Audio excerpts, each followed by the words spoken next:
Welcome to BB9 news. ముందుగా headlines చూద్దాం. Cancer చిన్నారుల మధ్య జన్మదినాన్ని జరుపుకున్న బాలకృష్ణ. బసవతారకం ఆసుపత్రిలో భావోద్వేగ క్షణాలు. చిన్నారులకు ధైర్యం చెప్పి బహుమతులు అందజేసిన బాలకృష్ణ. పుట్టినరోజు సేవా కార్యక్రమాలతో ఆకట్టుకున్న బాలయ్య బాబు.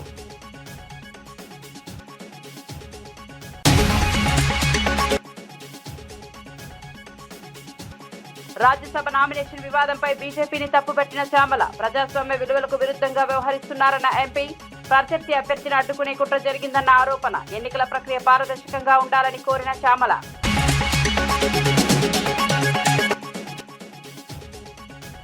స్టీల్ ప్లాంట్ ప్యాకేజీపై కేంద్రాన్ని విమర్శించిన జగన్. ఉద్యోగుల సంక్షేమానికి ప్యాకేజీ ఉపయోగం లేదన్న జగన్. ప్లాంట్ భవిష్యత్తుపై స్పష్టత ఇవ్వాలని డిమాండ్. ఆధునీకరణకు నిధులు కేటాయించాలని కోరిన YS Jagan.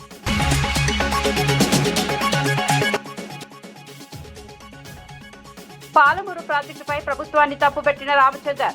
Musi river front ప్రతిపాదనలపై బీజేపీ అభ్యంతరాలు. ధాన్యం కొనుగోలు కేంద్రాల్లో జాప్యంపై తీవ్ర విమర్శలు. 6 గ్యారంటీల అమలుపై పోరాటం కొనసాగుతుందన్న బీజేపీ.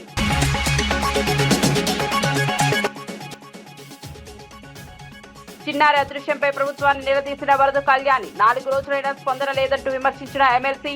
చిన్నారి ఆచూకీ కోసం ప్రత్యేక చర్యలు తీసుకోవాలని డిమాండ్. ప్రజల భద్రతపై ప్రభుత్వం అప్రమత్తంగా ఉండాలన్న కళ్యాణి.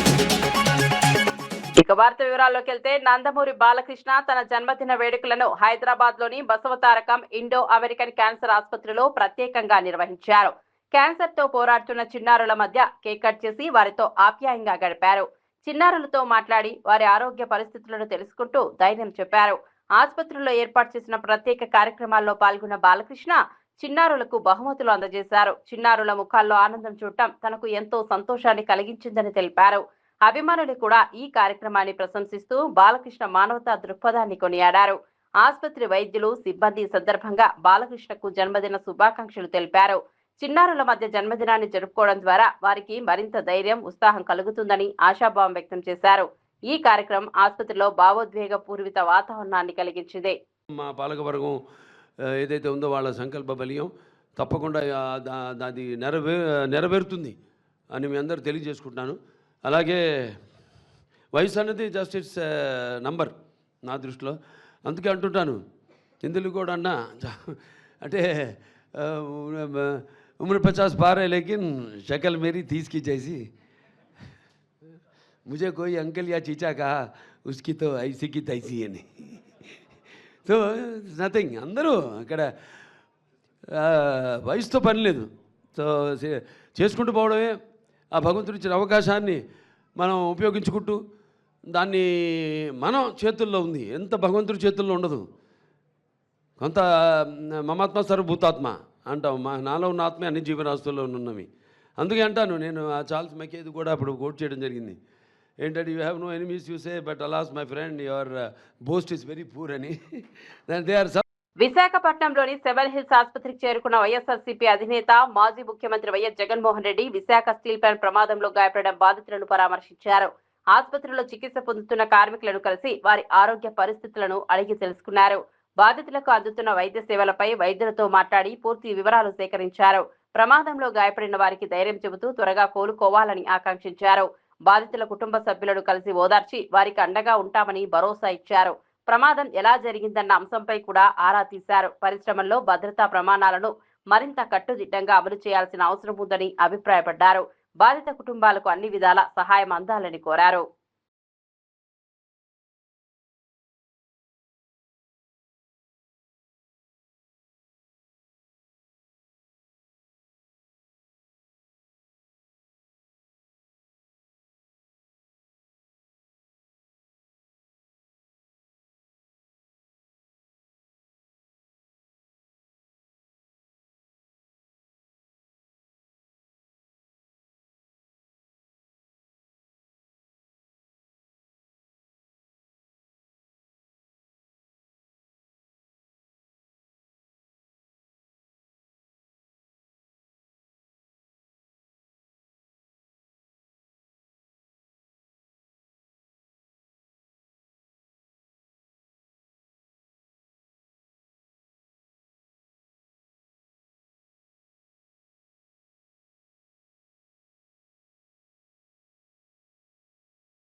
చిత్తూరు జిల్లా కాణిపాకంలో నందమూరి బాలకృష్ణ జన్మదిన వేడుకలు ఘనంగా నిర్వహించారు. వరసిద్ధి వినాయక స్వామి ఆలయంలో అభిమానులు ప్రత్యేక పూజలు నిర్వహించి బాలకృష్ణ ఆయుర ఆరోగ్యాలు కోరుకున్నారు. మంత్రి కొల్లు రవీంద్ర ఆధ్వర్యంలో కేక్ కట్ చేసి సంబరాలు నిర్వహించారు. ఈ సందర్భంగా బాలకృష్ణకు జన్మదిన శుభాకాంక్షలు తెలియజేస్తూ ఆయన ప్రజాసేవా కార్యక్రమాలను ప్రశంసించారు. అభిమాన సంఘాల ఆధ్వర్యంలో అన్నదాన కార్యక్రమాలు నిర్వహించి పేదలకు భోజనాలు అందించారు. కార్యక్రమంలో ఎమ్మెల్యేలు గురజాల జగన్మోహన్, మురళీమోహన్ తదితరులు పాల్గొన్నారు. జిల్లా నలుమూలల నుంచి అభిమానులు భారీగా తరలివచ్చి వేడుకల్లో పాల్గొన్నారు. బాలకృష్ణ సినీ రాజకీయ జీవితంలో మరింత విజయాలు సాధించాలని ఆకాంక్షించారు. ఆలయ ప్రాంగణం మొత్తం పండుగ వాతావరణాన్ని తలపించింది.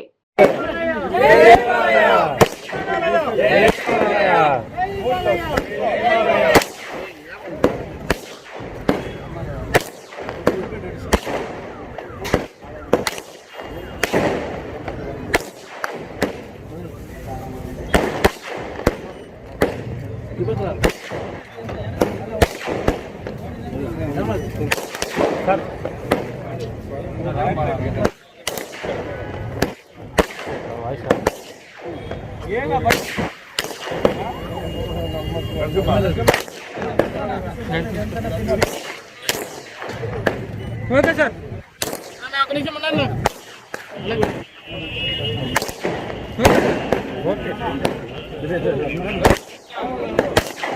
అన్నా ఓకే తీసుకున్నా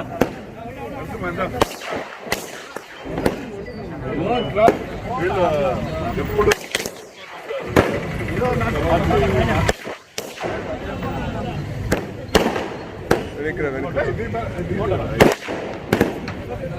okay sir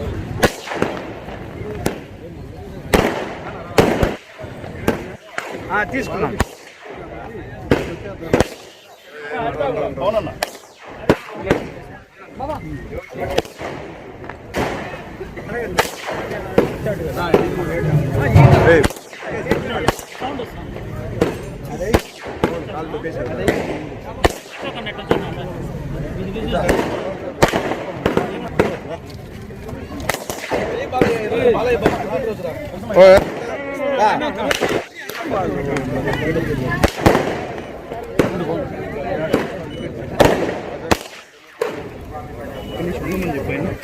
side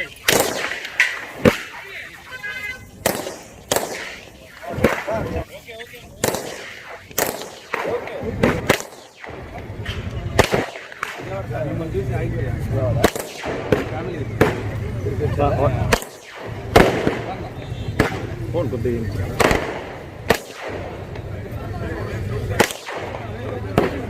water bottle. మల్కాజ్గిరిలో సంచలనం సృష్టించిన హత్య కేసులో పోలీసులు కీలక వివరాలను వెల్లడించారు. నిందితుడు అరుణ్ తన భార్య నిషారాణిపై అనుమానం పెంచుకుని గన్తో కాల్చి హత్య చేసినట్లు దర్యాప్తులో తేలింది. మొదటి భార్యకు విడాకులు ఇచ్చిన అనంతరం ఆమె చెల్లెలైన నిషారాణిని వివాహం చేసుకున్నట్లు పోలీసులు తెలిపారు. గత 6 నెలల క్రితం అక్రమంగా రివాల్వర్ కలిగి ఉన్న కేసులో అంబర్పేట పోలీసులు అరెస్ట్ చేసి జైలుకు పంపినట్లు వెల్లడించారు. ఇటీవల భార్యపై అనుమానాలు పెరగడంతో తీవ్ర మనస్తాపానికి గురైన అరుణ్ ఈ దారుణానికి పాల్పడినట్లు తెలిపారు. ఘటన అనంతరం పోలీసులు కేసు నమోదు చేసి విచారణ చేపట్టారు. నిందితులను అదుపులోకి తీసుకుని ఆయుధం స్వాధీనం చేసుకున్నారు. కుటుంబ కలహాలు, అనుమానాలు ఎంతటి విషాదాలకు దారితీస్తాయో ఈ ఘటన మరోసారి గుర్తు చేసింది. ఈరోజు మార్నింగ్ 5:30, 6 o'clockలో మాకు డైర్ 100 కాల్ వచ్చేసింది. అందులో మారుతి నగర్లో ఒక ఫైర్ అయిపోయి ఒక లేడీ చనిపోయిందని చెప్పగానే ఇమ్మీడియట్గా మా పెట్రోల్ కారు రీచ్ అయింది. ఆ కన్ఫర్మ్ చేసుకోగానే ఇన్ఫార్మ్ చేసేస్తే ఇన్స్పెక్టర్ సత్యనారాయణ ఇమ్మీడియట్గా రీచ్ అయ్యారు. అతను స్పాట్ చూసిన తర్వాత సీనియర్ ఆఫీసర్లకు ఇన్ఫార్మ్ చేయడం జరిగింది. మీన్వైల్ నేను మా డీసీపీ మల్కాగిరి శ్రీధర్ సార్ అందరూ కూడా మారుతి నగర్ సీన్ ఆఫ్ ఆఫెన్స్కు రావడం జరిగింది. వచ్చిన తర్వాత అబ్జర్వ్ చేస్తే అక్కడ ఫైరింగ్ అయింది. అక్కడ 3 రౌండ్ల ఎంటీ కార్ట్రిడ్జ్ పడిపోయినాయి. కూల్ ఆఫ్ బ్లడ్లో ఉన్నది అమ్మాయి, హెడ్ ఇంజరీ అయి ఉన్నది. తెలుసుకుని భర్త అక్కడ ఏం లేడు. అయితే అరుణ్ వాళ్ళ మదర్ లక్ష్మమ్మ ఆమెను ఎగ్జామ్ చేసేస్తే మార్నింగ్ 5 o'clock అట్లా చప్పుడిని పడింది అత్తమ్మ అన్నట్టు. ఆమె అక్కడ రీచ్ అయ్యేలోపే సౌండ్ వచ్చేసింది. ఆమెకు సౌండ్ విన్నది. ఆమె పోయి చూసేవారికి అక్కడ పడిపోయినది. అరుణ్ అక్కడ పారిపోయినప్పటికీ వెళ్ళాడు. భార్యపై అనుమానం ఉన్నట్టు తెలిసింది. కానీ ఎందుకు ఎక్కడ అనేది ఎగ్జాక్ట్ కాజ్ అనేది మేము అరెస్ట్ చేయగలిగితేనే చెప్పేస్తాము, ఇమీడియట్గా అరెస్ట్ చేస్తాం. దాని గురించి ఒక 3 టీములు ఫామ్ చేశాము. ఎంత తొందరలో పట్టుకుంటాం చేస్తాం. విశాఖ స్టీల్ ప్లాంట్ కు ప్రకటించిన 11,440 కోట్ల ప్యాకేజీపై మాజీ ముఖ్యమంత్రి వైఎస్ జగన్మోహన్ రెడ్డి విమర్శలు చేశారు. ఈ ప్యాకేజీ ఉద్యోగుల సంక్షేమం కోసం కాదని, ఫ్యాక్టరీ భద్రతా ప్రమాణాల పెంపు కోసం కూడా కాదని పేర్కొన్నారు. ప్రధానంగా వీఆర్ఎస్ చెల్లింపులు, బ్యాంకు రుణాలు, జీఎస్టీ బకాయిల పరిష్కారం కోసం ఈ నిధులు కేటాయించారని ఆరోపించారు. కార్మికుల భవిష్యత్తు, ప్లాంట్ ఉత్పాదకత పెంపు, ఆధునీకరణ వంటి అంశాలకు ప్రాధాన్యం ఇవ్వాల్సిందని అభిప్రాయపడ్డారు. విశాఖ ఉక్కు పరిశ్రమల రాష్ట్ర ప్రజల ఆత్మగౌరవానికి ప్రతీక అని పేర్కొన్నారు. ప్లాంట్ భవిష్యత్తుపై ప్రభుత్వం స్పష్టమైన హామీ ఇవ్వాలని డిమాండ్ చేశారు. కార్మికుల సంక్షేమం, ఉద్యోగ భద్రతకు సంబంధించి పూర్తి వివరాలు వెల్లడించాలని కోరారు. పరిశ్రమ అభివృద్ధికి ఉపయోగపడే విధంగా నిధులు వినియోగించాలన్నారు. ప్లాంట్ను నిలబెట్టగలిగే పరిస్థితులకి వివరిస్తూ ఏ రకంగా చేస్తే ఈ ప్లాంటు నిలబడగలుగుతుంది అని చెప్పి సలహాలు ఇస్తూ ప్రధానమంత్రి గారికి లేఖ కూడా రాశాం. 9వ తారీఖున లేఖ రాశాం. అదే మాదిరిగా ఫిబ్రవరి 6 కూడా 2వ లేఖ కూడా రాశాం. ఫిబ్రవరి 6 కూడా 2వ లేఖ కూడా రాశాం. ఫిబ్రవరి 6, మార్చి 9. అదుగు చూపించు. 2 లేఖలు ప్రధానమంత్రి గారికి రాశాం. ఫిబ్రవరి 6, మార్చి 9. దీని తర్వాత మేలో 2021 మేలో ఏకంగా అసెంబ్లీలో తీర్మానం చేశాం. ఇది అసెంబ్లీలో తీర్మానం చేసిన మినిట్స్. ఎట్టి పరిస్థితుల్లోనూ స్టీల్ ప్లాంట్ను ప్రైవేటైజ్ చేయడం అన్నది అన్యాయము, చేయొద్దండి అని చెబుతూ ఏ రకంగా ఈ ప్లాంట్ను గొప్పగా నిలబెట్టగలుగుతాము, ఏ రకమైన మార్పులు చేర్పులు చేయగలిగితే ఈ ప్లాంటు బ్రహ్మాండంగా నడిచే పరిస్థితి ఉంటుంది అని చెప్పి కూడా వివరిస్తూ సలహాలు కూడా ఇచ్చాం. ఈ సలహాలన్నీ కూడా ఇస్తూ అసెంబ్లీలో తీర్మానం చేసి, therefore the House unanimously resolves to oppose the decision of the Government of India on strategic disinvestment of Government of India's shareholding in RINL Visakhapatnam, along with the management control by way of privatization. Also resolved to request the Government of India to consider the measures suggested by the Honorable Chief Minister of Andhra Pradesh in his letter dated 6th February 2021 and 9th March 2021 to make RINL profitable and remain the pride of Telugu people and the state of Andhra Pradesh. ఈ మాదిరిగా అసెంబ్లీలో తీర్మానాలు సైతం చేసి ప్రైవేటైజేషన్ను అడ్డుకోగలిగాం, ఆపగలిగాం, ఎంప్లాయీస్కు తోడుగా నిలబడగలిగాం. అంతేకాదు ప్రధానమంత్రి గారు విశాఖపట్నం వచ్చినప్పుడు నవంబర్ 12, 2022 సాక్షాత్తు ప్రధానమంత్రి గారి సమక్షంలోనే ప్రైవేటైజేషన్కు ఆపండి అని చెప్పి కూడా ప్రధానమంత్రి గారిని కోరడం కూడా జరిగింది. పబ్లిక్ మీటింగ్లో ప్రధానమంత్రి గారి సమక్షంలోనే. కాకినాడలో చిన్నారి కనిపించకుండా పోయి 4 రోజులు గడిచినా ప్రభుత్వం స్పందించడం లేదని వైఎస్ఆర్సీపీ ఎమ్మెల్సీ వరద కళ్యాణి విమర్శించారు. ప్రజల భద్రత విషయంలో ప్రభుత్వం మరింత అప్రమత్తంగా ఉండాలని సూచించారు. గతంలో మహిళల భద్రతపై తీవ్ర వ్యాఖ్యలు చేసిన నాయకులు ఇప్పుడు ఈ ఘటనపై ఎందుకు మౌనం పాటిస్తున్నారని ప్రశ్నించారు. చిన్నారి ఆచూకీ కోసం ప్రత్యేక బృందాలు ఏర్పాటు చేసి దర్యాప్తు వేగవంతం చేయాలని డిమాండ్ చేశారు. బాధిత కుటుంబ సభ్యులు తీవ్ర ఆందోళనలో ఉన్నారని, వారికి ప్రభుత్వం అండగా నిలవాలని కోరారు. ప్రతి గంట కీలకమని, పోలీసులు అన్ని కోణాల్లో విచారణ చేపట్టాలని సూచించారు. ప్రజల భద్రతా అంశాన్ని రాజకీయాలకు అతీతంగా చూడాలని పేర్కొన్నారు. చిన్నారి క్షేమంగా తిరిగి కుటుంబ సభ్యుల వద్దకు చేరేలా ప్రభుత్వం చర్యలు తీసుకోవాలని విజ్ఞప్తి చేశారు. కాకినాడ జిల్లా తుని మండలానికి చెందిన చిన్నారి జ్ఞానేశ్వరి కనిపించకుండా పోయి 4 రోజులైంది. కనీసం ఈ విషయంలో ప్రభుత్వం పట్టించుకోవట్లేదు, బాధ్యతగా వ్యవహరించట్లేదు. ఒక మహిళా హోంమంత్రి ఎందుకు ఈ విషయం మీద స్పందించట్లేదు అని నేను అడుగుతున్నాను. సీఎం గారు ఎందుకు ఈ సంఘటన మీద సమీక్ష నిర్వర్తించలేదు అని నేను అడుగుతూ ఉన్నాను. అలాగే డిప్యూటీ సీఎం అయిన పవన్ కళ్యాణ్ గారు, తన సొంత జిల్లా ఇది, అతను మంత్రిగా ఉన్న కాకినాడ జిల్లాలో ఇంత పెద్ద సంఘటన జరిగితే ఎందుకు స్పందించట్లేదు? గతంలో అయితే 30,000 మంది అమ్మాయిలు ఉమెన్ ట్రాఫికింగ్ కి గురయ్యారు అని చెప్పి స్టేట్మెంట్స్ ఇచ్చారు కదా.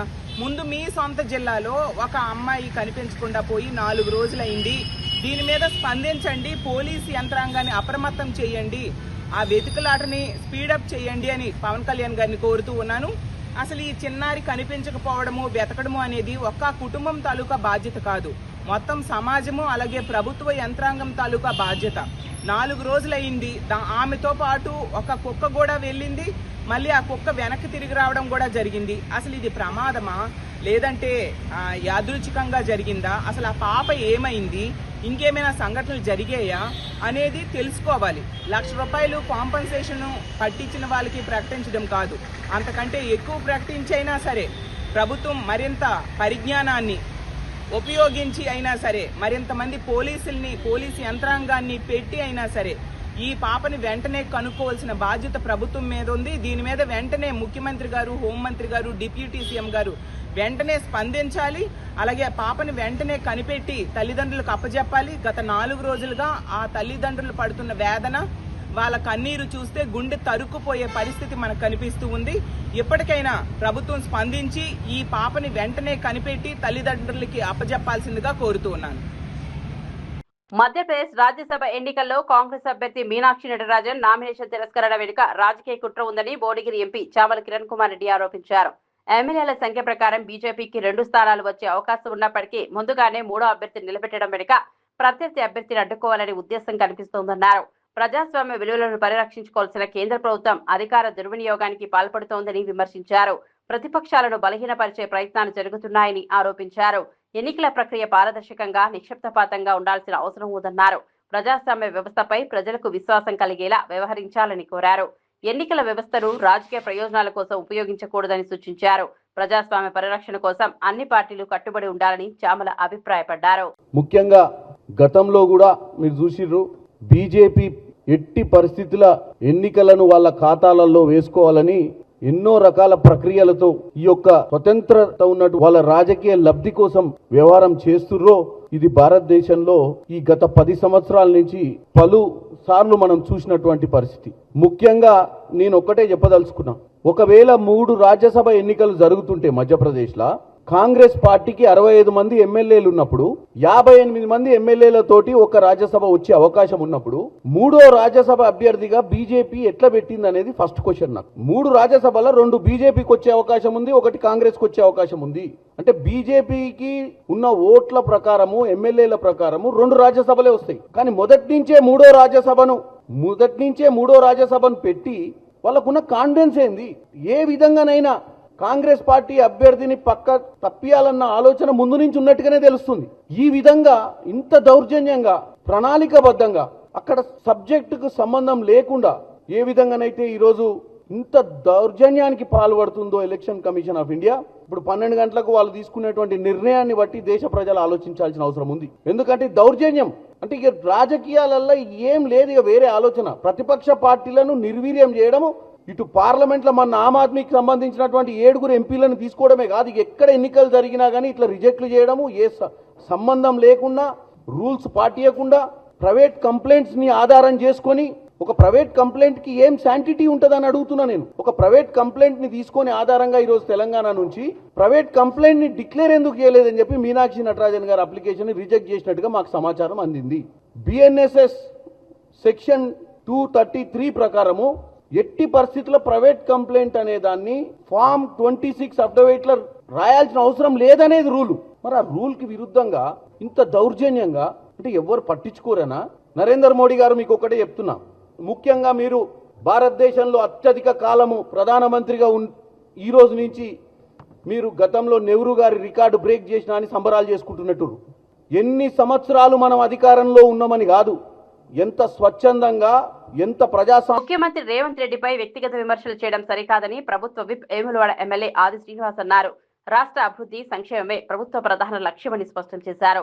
తెలంగాణకు కేంద్రం నుంచి రావాల్సిన నిధులు, ప్రాజెక్టులు, హామీల విషయంలో బీజేపీ నేతలు తమ బాధ్యతలు నిర్వర్తించడంలో విఫలమయ్యారని విమర్శించారు. రాష్ట్ర ప్రయోజనాల కోసం కేంద్రంపై ఒత్తిడి తీసుకురావాల్సిన నాయకులు రాజకీయ విమర్శలకే పరిమితమవుతున్నారని పేర్కొన్నారు. ప్రభుత్వం అమలు చేస్తున్న సంక్షేమ పథకాలు ప్రజలకు నేరుగా లబ్ధి చేకూరుతున్నాయని చెప్పారు. రాజకీయ ఆరోపణల కంటే అభివృద్ధి అంశాలపై చర్చ జరగాలని సూచించారు. ప్రజల ఆశయాలకు అనుగుణంగా ప్రభుత్వం ముందుకు సాగుతోందన్నారు. తెలంగాణ అభివృద్ధి కోసం అందరూ కలిసి పనిచేయాల్సిన అవసరం ఉందని ఆది శ్రీనివాస్ పిలుపునిచ్చారు.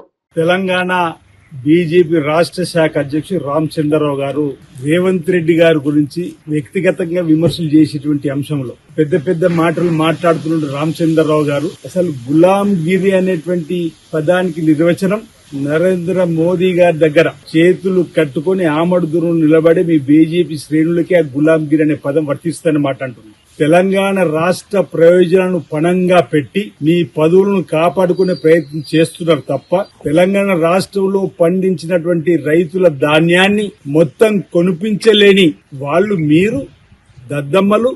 మా గురించి మాట్లాడే అర్హత మీకు ఉందని మేము అడుగుతా ఉన్నాం.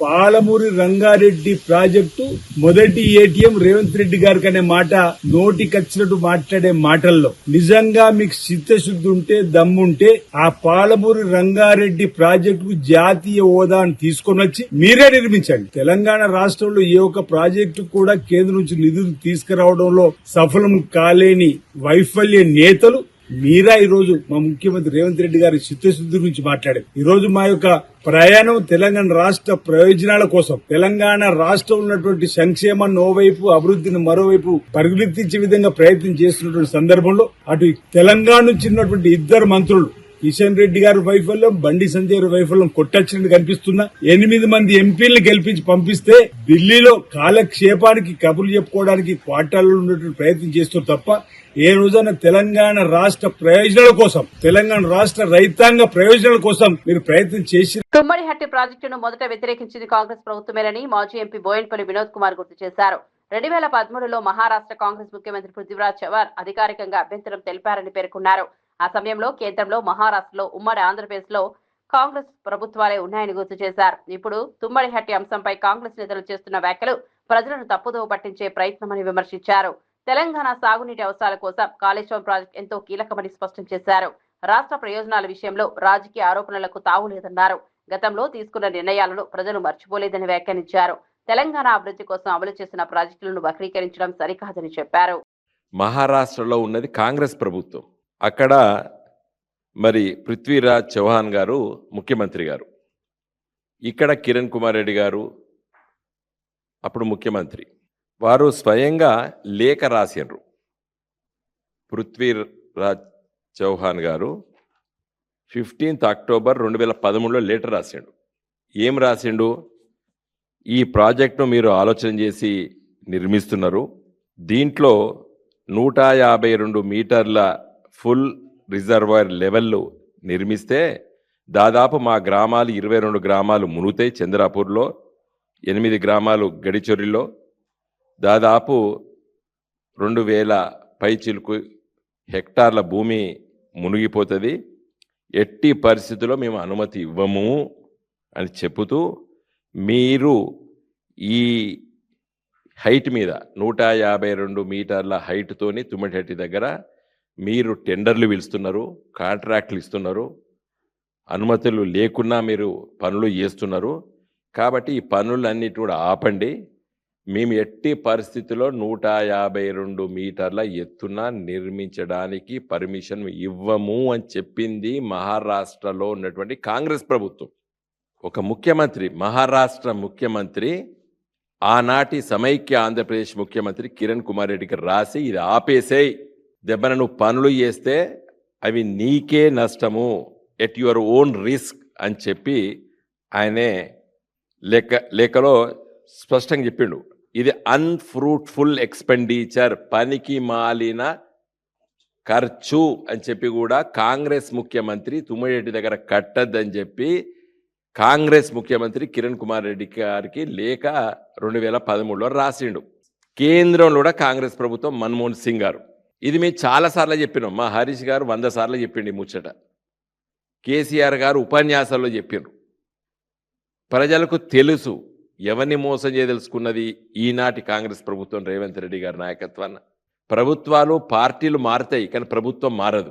పరిపాలకులు మారుతారు కానీ ప్రభుత్వాలు మారవు. ప్రభుత్వం ఈజ్ ఏ కంటిన్యూస్ ప్రాసెస్. ఆ రోజు కిరణ్ కుమార్ రెడ్డి ఉంటే తర్వాత కేసీఆర్ గారైనరు, తర్వాత ఇవాళ రేవంత్ రెడ్డి గారైనరు. వ్యక్తులు మారుతారు కానీ ప్రభుత్వం ఒకటే ప్రభుత్వం నడిచేది. ఎవరిని మోసం చేయడానికి ఇవాళ కాంగ్రెస్ బీజేపీ వాళ్ళు రోజు ఒకరి మీద ఒకరు ఆరోపణలు చేసుకుంటే పత్రికలన్నీ ప్రముఖంగా రాస్తున్నాయి. రంగారెడ్డి ఎత్తిపోతల పథకం, మూసీ రివర్ ఫ్రంట్ ప్రాజెక్టులపై బీజేపీ రాష్ట్ర అధ్యక్షుడు రామచంద్రరావు తీవ్ర విమర్శలు చేశారు. ఈ ప్రాజెక్టులను ప్రభుత్వం ప్రజా ప్రయోజనాల కంటే ఇతర ప్రయోజనాల కోసం వినియోగిస్తోందని ఆరోపించారు. మూసీ అభివృద్ధికి తమకు వ్యతిరేకత లేదని, కానీ గాంధీ సరోవర్ ప్రతిపాదనపై అభ్యంతరం ఉందన్నారు. ధాన్యం కొనుగోలు కేంద్రాల నిర్వహణ రాష్ట్ర బాధ్యత అని గుర్తు చేశారు. దేశంలో కొనుగోలు అయ్యే ధాన్యంలో సగానికి పైగా తెలంగాణ నుంచే వస్తోందని పేర్కొన్నారు. పంట దిగుబడుల అంచనాల్లో ప్రభుత్వం విఫలమైందని ఆరోపించారు. కొనుగోలు కేంద్రాల ప్రారంభంలో జరిగిన జాప్యం రైతులకు ఇబ్బందులు కలిగించిందన్నారు. ప్రజలకు ఇచ్చిన 6 గ్యారంటీల అమలుపై బీజేపీ పోరాటం కొనసాగిస్తుందని స్పష్టం చేశారు. రైతు సమస్యల పరిష్కారంపై ప్రభుత్వం దృష్టి పెట్టాలని సూచించారు. వాళ్ళు మమ్మల్ని ఆరోపణ చేస్తున్నారు. మీ ఆరోపణలు తీసుకొని సిద్ధంగా ఉన్నాం.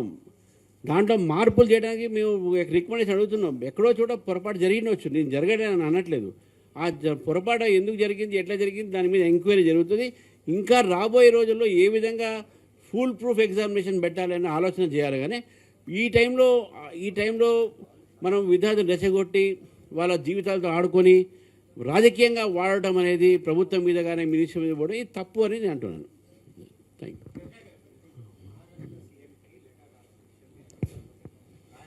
ఎవరు రాశారు? లెటర్ చూపెట్టమని చెప్పండి. లెటర్ చూపెట్టమని చెప్పండి, నేను అప్పుడు మాట్లాడతా. నేను ఆయన రాయలేదు, అబద్ధాలు ఆడుతున్నాడు, నేను చెప్తున్నాను. ఆ లెటర్ చూపెట్టని చెప్పండి.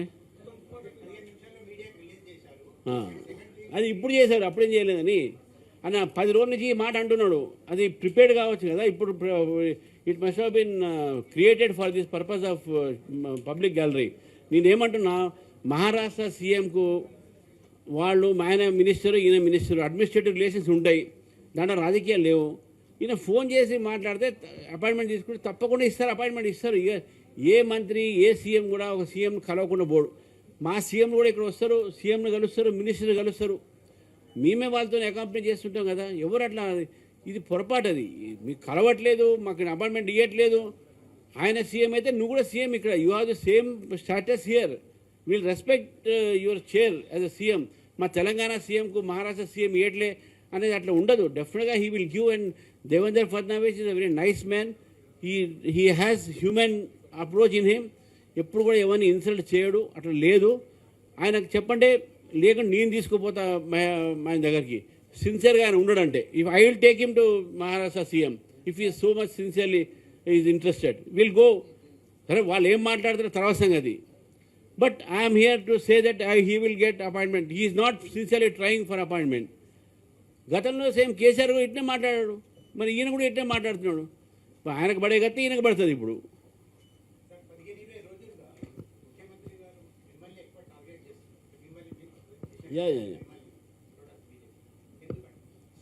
భయపడుతున్నాడు కాబట్టి. ఇప్పుడు మా టార్గెట్ ఎప్పుడు చేస్తారండి? భయపట్టే కదా. ఈజ్ అఫ్రైడ్ ఆఫ్ బీజేపీ, కాబట్టి బీజేపీ మీద టార్గెట్ చేస్తున్నాడు. బీజేపీ పెరుగుతుంది కాబట్టి ఇన్సెక్యూరిటీతో ఇద్దరు బీఆర్ఎస్ అండ్ కాంగ్రెస్ బోత్ మా మీద అటాక్ ఎందుకు చేస్తున్నారంటే మా బలం. ఇప్పుడు కాయగాసే చెట్టుకే రాలేస్తారు. సో మనకంతా మధ్యప్రదేశ్ రాజ్యసభ ఎన్నికల వ్యవహారంపై TPCC general secretary Janagani Dayakar తీవ్రంగా స్పందించారు. కాంగ్రెస్ అభ్యర్థి మీనాక్షి నటరాజన్ నామినేషన్ తిరస్కరణ ప్రజాస్వామ్యానికి విరుద్ధమని ఆరోపించారు. ఈ వ్యవహారం వెనుక రాజకీయ ఒత్తిళ్లు ఉన్నాయని అనుమానాలు వ్యక్తం చేశారు. ఎన్నికల ప్రక్రియ నిశ్శబ్దపాతంగా నిర్వహించాల్సిన బాధ్యత అధికార యంత్రాంగంపై ఉందన్నారు. ఎన్నికల కమిషన్ తీరుపై కూడా ఆయన తీవ్ర అభ్యంతరం వ్యక్తం చేశారు. నిన్న జరిగినటువంటి మధ్యప్రదేశ్ రాజ్యసభ ఎన్నికల్లో మీనాక్షి నటరాజన్ గారు కాంగ్రెస్ పార్టీ అభ్యర్థి నామినేషన్ తిరస్కరించడం అనేది చాలా సిగ్గుచేటు. బీజేపీ ఏజెంట్గా అక్కడ కమిషన్ పనిచేస్తూ ఉందనడానికి ఇది ఒక నిదర్శనం. కాబట్టి భారత ఎన్నికల కమిషన్ జోక్యం చేసుకోవాలి. తక్షణం అక్కడ ఉన్నటువంటి ఎన్నికలను రద్దు చేసి మధ్యప్రదేశ్ రాజ్యసభ ఎన్నికలను తక్షణం నిర్వహించాలని కూడా కోరుతా ఉన్నాం. అక్కడ మధ్యప్రదేశ్ ఎన్నికల కమిషన్ కాకుండా బీజేపీ కమిషన్గా పనిచేస్తుంది, బీజేపీ ఏజెంట్గా పనిచేస్తుంది. కాబట్టి భారతదేశంలో భారతీయ జనతా పార్టీ రాజ్యాంగ హక్కుల్ని కూని చేసి ప్రజాస్వామ్యాన్ని హత్య చేసే విధంగా వ్యవహరిస్తూ ఉందా అనడానికి ఇది ఒక నిదర్శనం అని కూడా ఈ సందర్భంగా చెప్పుకోవచ్చు. కాబట్టి Madhya Pradesh BJP has destroyed democracy. The Modi government must take responsibility. The election commission has become an agent of ఇవాళ బీజేపీ పార్టీ. కాబట్టి తిరిగి ఎన్నికలు నిర్వహించాలని కూడా మేము డిమాండ్ చేస్తా ఉన్నాం. ఏదైతే ఇవాళ బీఆర్ఎస్ పార్టీ చేస్తున్న తప్పుడు సమాచారం ఉందో, తెలుగు స్క్రైబ్ కావచ్చు, మిర్రర్ కావచ్చు, తక్షణం ఉన్నటువంటి ఈ తప్పుడు సమాచారాలు ఆపకపోతే బీఆర్ఎస్ పార్టీ నాయకులారా తీవ్ర పరిణామాలంటాయని కూడా హెచ్చరిస్తా ఉన్నాం. సేవ్ డెమోక్రసీ విధంగా సేవ్ ఇండియా, సేవ్ కాన్స్టిట్యున్సీతో పాటు దేశ ప్రజలందరూ కూడా ఏకం కావాల్సిన అవసరం ఉంది. కాబట్టి బీజేపీ హఠావో అనే విధంగా దేశ ప్రజలందరూ కూడా తీర్పు ఇవ్వాలని కూడా కోరుతా ఉన్నాం. థ్యాంక్ యూ, నమస్తే. డీజిల్, వంట గ్యాస్ ధరలు తగ్గించాలని డిమాండ్ చేస్తూ కరీంనగర్ లో సిపిఐ శ్రేణులు కలెక్టరేట్ ను ముట్టడించాయి. పెరుగుతున్న ఇంధన ధరల కారణంగా సామాన్య ప్రజలపై తీవ్ర ఆర్థిక భారం పడుతోందని నాయకులు ఆరోపించారు.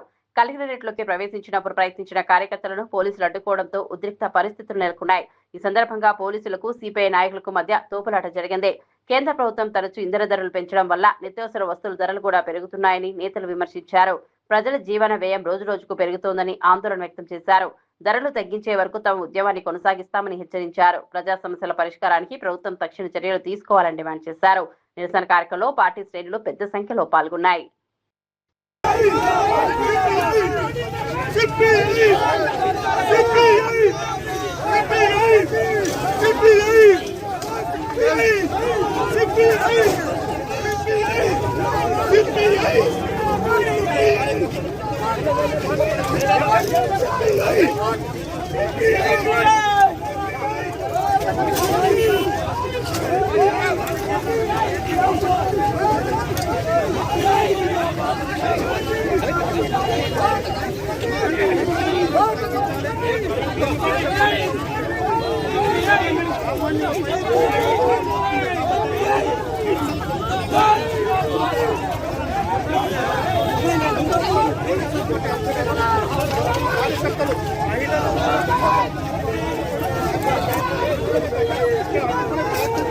పోలీసులు కూడా భారీగా మోహరించడం జరిగింది.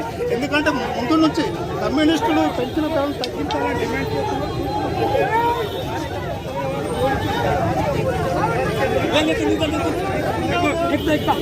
సిపిఐ జిందాబాద్, జిందాబాద్, జిందాబాద్,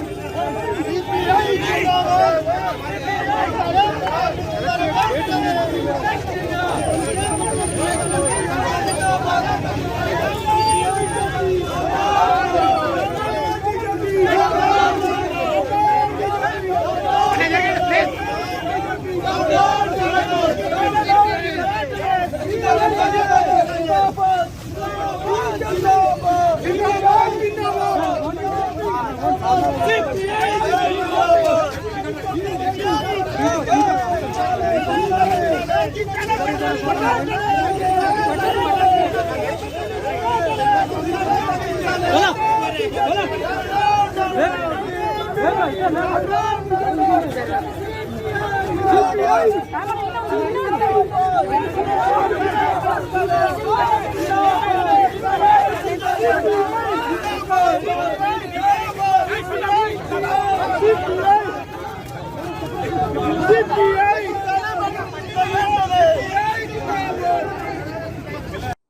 మరిన్ని అప్డేట్స్ కోసం చూస్తూనే ఉండండి BB9 న్యూస్.